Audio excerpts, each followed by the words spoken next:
మధ్య యుద్ధం అది చూడడానికి మనం అందరం సిద్ధం. ఎందుకంటే మన ముందుకు వచ్చేస్తున్నారు Chammak Chandram along with its team arms. So let's welcome them. Lalu దర్వాజల పెరుగోనాల పండగ కత్తనని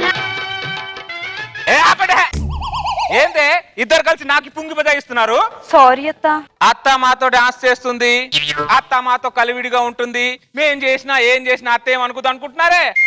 అదేం లేదు. అత్త డాన్స్ చేసినప్పుడు డాన్స్ చేస్తుంది, తోలు తీసినప్పుడు తోలు తీస్తుంది. అర్థమైందా నా తాలింపు?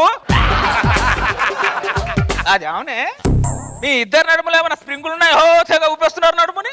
అంటే బాంగ్రా డాన్స్ అంటే నడుము ఇలా ఊపాలి కదా. అబ్బా డోంగ్రీ మొఖాలకు బాంగ్రా డాన్స్ అవసరమానే నా తాలింపు? సారీ అత్త.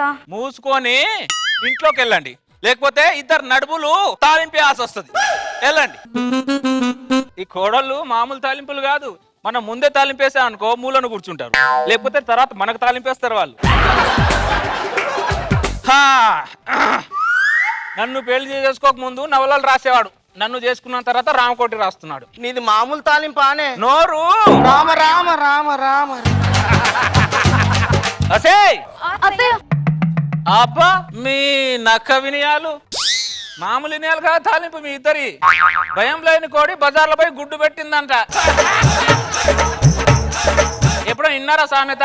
లేదత్త. ఇప్పుడు విన్నారుగా, గుర్తు పెట్టుకోండి. టీ పెట్టండి. ఏందే ఇద్దరు కలిసి నా పక్కన కూర్చున్నారు? టీవీ చూద్దామని. టీవీ చూడాలనుకుంటే కింద కూర్చొని చూడండి నా తాలింపు, నా పక్కన కూర్చొని కాదు. మీ కాళ్ళ దగ్గర ఎలా కూర్చుంటాం అత్త?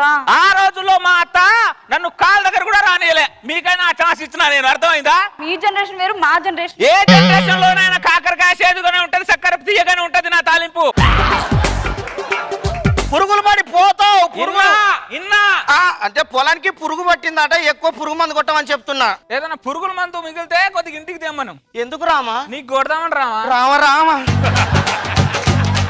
నేను చెల్లి బజార్కి వెళ్ళొస్తాము. బజార్కి వెళ్ళి ఏం చేయాలంట? గాజులు కొనుక్కోవాలత్త. పాత గాజులు చాలాయనా మీకు? కొత్త చీరకి మ్యాచింగ్ గాజులు కొనుక్కుందామని. మీరిద్దరు నాకు కోడలుగానే మ్యాచ్ కాల, మీకు మ్యాచింగ్ ఎందుకే? మీ కొడుకులకు మ్యాచ్ అయ్యాం కదా. నా కొడుకులని క్యాచ్ చేసి నాతో మ్యాచ్ ఫిక్సింగ్ చేశారే మీరిద్దరు. మీరిద్దరు మామూలు తాలింపులు కాదు. మీరిద్దరు దుష్టులని శిక్షించొచ్చు కదా రామా. నీ కాలు విరుగుతాయి రామా. రామ రామ. ముందొచ్చిన మొగుడేలా మూలను కూర్చున్నాడు. నిన్నొచ్చిన తాలింపులకి ఇంత ఎగురులాట వద్దని చెప్తున్నా నా తాలింపు. అర్థమైందా? మూసుకొని లోపలికి వెళ్ళండి. ఎద్దుకు ముక్కు తాడేస్తేనే మన మాట వింటది, లేదనుకో దాని మాట మనం వినాల్సి వస్తుంది. నేను శిరీష అలా బయటికి వెళ్ళి వస్తాం. అమ్మా నేను ముందు అలా బయటికి వెళ్ళొస్తాం. అరే అరే నా తాలింపులు వస్తాయి, నా తాలింపులు వస్తాయి. అందరికి ముక్కుతాడు వేయలేవు రామా. నాకు సిగ్గులేదు కాబట్టి నేను ముక్కుతాడు వేయించుకున్నా. ఈ జనరేషన్ వేరు రామా. ఏ జనరేషన్ లో చింతపండు పుల్లగానే ఉంటుంది, మిరపకాయ కారంగానే ఉంటది రామా. రామ రామ. అమ్మ అత్త ఒక మాట చెప్పింది, ఒక మాట విందామని లేదు ఈ తాలింపులకి. ఓ మొగుండి బెడ్రూమ్ లో గెలకడం, అడగమని మోపు చేయడం, బయటికి వెళ్ళిపోవడం. అమ్మా సారీ అమ్మా, లేట్ అయింది. పర్లేదులే. గుడ్ నైట్ అమ్మా. గుడ్ నైట్ అమ్మా. వస్తే నా తాలింపులు.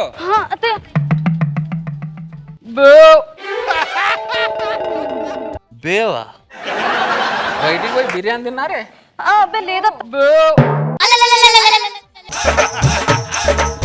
మీరు బయటికి పోయి బిర్యానీ కదా తిన్నది. మీకెలా తెలిసిందా? నేను ఆవలిస్తే బేవులు లెక్క పెట్టే రకంలే. ఇంకోసారి నా కొడుకులు బయటికి తీసుకెళ్ళు, బిర్యానీ తినిపించు, ఐస్ క్రీమ్ తినిపించు, తొక్కు తినిపించు, తోలు తినిపించు అన్నారనుకో ఇద్దరికి తాలింపేస్తానేమనుకుంటున్నారు. మూసుకొని లోపలికి వెళ్ళండి. పిల్లలకి వెళ్ళి బయటకు తీసుకెళ్ళి బిర్యానీ తినిపిస్తారు కానీ అమ్మ ఇంట్లో ఉంది దానికి పులిహోర తీసుకెళ్ళడం అని ఉండదు. అందరు ఈ రోజుల్లో దొంగ నక్కులే. ఆకలేస్తుంది రామా. నన్ను తిను రామా.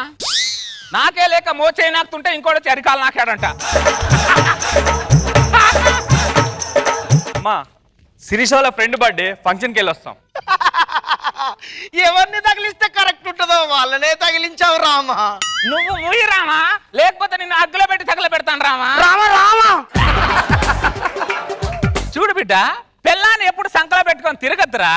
ఆ రోజుల్లో మా అత్త మీ నాన్నను ఆ మూలను కూర్చోబెడితే నన్ను ఈ మూలను కూర్చోబెట్టేది. ఇప్పుడు కూడా ఈ మూలనే కూర్చున్నారు కదా రామా. నువ్వు ముయిరామా? రామ రామ. అప్పుడు మీ జనరేషన్ వేరు, ఇప్పుడు మా జనరేషన్ వేరమ్మా. బిడ్డ ఏ జనరేషన్ అయినా పాలు తెల్లగానే ఉంటాయి, ఐస్ నీళ్ళు తెల్లగానే ఉంటాయి బిడ్డ. మా రోజుల్లో మొగుడు ఆ మూల ఉండి పేళ్ళం ఈ మూల ఉండి ఇట్లా చూసుకుంటేనే పిల్లలు పుట్టేవాళ్ళు. ఈ రోజుల్లో ఏంటో కసుకొని ఉన్న పిల్లలు పుట్టట్లేదు. మీ ఇద్దరికి సాధ కాకపోతే చెప్పండి, మేమిద్దరం పిల్లలు కానీ చెరో పిల్లలు మీకు ఇస్తాం. ఎందుకు రామా నీకు అంత ఆవేశం? నీ ఆవేశంతో నా ప్రాణాల మీదకి దేకు రామా. నాకు ఇప్పుడు అంత ఓపిక లేదు రామా. సరే అమ్మా, నీకు ఇష్టం లేకపోతే వెళ్ళంలే, పద పడుకుందాం. మీరు వెళ్ళండి, నేను చెల్లి అత్తయ్య కాలు పట్టేసి వస్తాం. అలాగే. అత్తకి సేవ చేసుకోవడం కోడలి బాధ్యతని ఇప్పుడైనా తెలుసుకున్నారు. రండి సేవలు చేసుకోండి.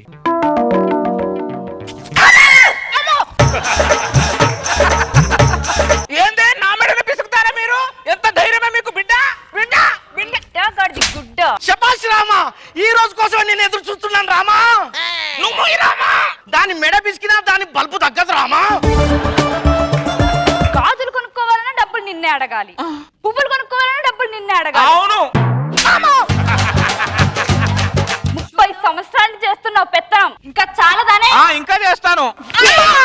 ఏంటి నువ్వు చేసేది? దొండకాయ పచ్చడి. కోడలు రామా, ఎవడైనా జీవితంలో ఒక్కసారి రామకోటి రాస్తాడు. ఇది పెట్టే టార్చర్ వల్ల నేను 30 సార్లు రామకోటి రాశాను రామా. ఆ తాళం చెవి నాకు ఇచ్చి మామ బుక్కి ఈ బుక్ పట్టుకుని మూలను కూర్చొని రామకోటి రాసుకో, లేదంటే రోజు చావు వెంటబడుతుంది. అది కాఫీ రూపంలో కావచ్చు, టీ రూపంలో కావచ్చు, అన్నం రూపంలో కావచ్చు, నీళ్ల రూపంలో కూడా కావచ్చు. నేను తాళాలు కుత్తి నేను ఇవ్వా. ఇవ్వవా? ఆ. ఇవ్వవా?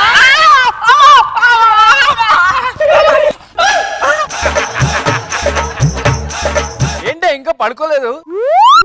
పదండి పడుకుందాం. నువ్వేంటమ్మా అలా ఉన్నావు? ఏం లేదు లేరా, మీ అమ్మ ఆ జనరేషన్ లో ఉంటే నా కోడలు ఈ జనరేషన్ తీసుకొచ్చారు, చిన్న తాలింపు వేశారు అంతే. ఇదిగో ఇక్కడ నుంచి నా ఇంటి బాధ్యత నా ఇద్దరికి కోడలికి అప్పగిస్తున్నా. అయ్యో పెద్దవారు తాళాలు మీ దగ్గరే ఉండాలి అత్తయ్య, మాకెందుకు? ఓకే వద్దులే, మీ దగ్గర ఉంచుకోండి. అదేంటమ్మా పెత్తనం నీ దగ్గర ఉండని వాళ్ళకి ఇస్తావేంటి? నేను 4 రోజులు బతకాలనుకుంటున్నాను రా. ఏంటో నాకేం అర్థం కావట్లేదు. మా నలుగురికి అర్థమైంది లేరా. ఇక నుంచి రామకోటి నేను రాద్దాం అనుకుంటున్నాను రా. నువ్వు రామకోటి రాయడం ఏంటమ్మా? నేను 30 సార్లు రామకోటి రాస్తా, నా కొడుకు వచ్చి నన్ను అడగలేదు. ఇది ఒక్కసారి రామకోటి రాస్తా అంటే ఎందుకు రాస్తున్నావు అమ్మా అంటారా? ఏంటో నాకు అంత కన్ఫ్యూజన్ గా ఉంది. సరే ఏదో ఒకటి రాసుకోండి, పడుకుందాం. రాత్రికి రాత్రి రాజ్యాలు మారిపోవడం అంటే ఇదేమో. నా జీవితంలో రామకోటి రాస్తాను అనుకోలే. ఏంది ఇద్దరి వల్ల రామకోటి రాయాల్సి వస్తుంది. మావాడు బాగానే రాశాడు. అంతారామమయం ఈ జగమంతారామమయం అంతారామమయం.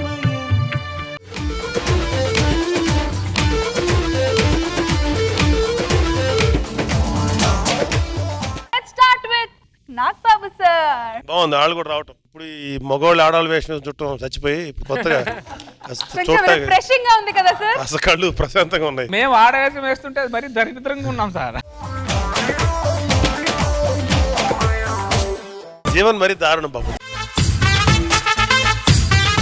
దీనిలో క్యారెక్టర్ బాగుంది. అయితే దీనిలో రామకోట రాసుకునే మామగారి క్యారెక్టర్ బాగుంది. చాలా నీట్ గా సరదాగా ప్రజెంట్ చేసావు. బాగుంది, ఎంటర్టైనింగ్ ఉంది. గుడ్. రోజా గారు, మీరే జనరేషన్ రోజా గారు? నేను కొట్టించుకోను.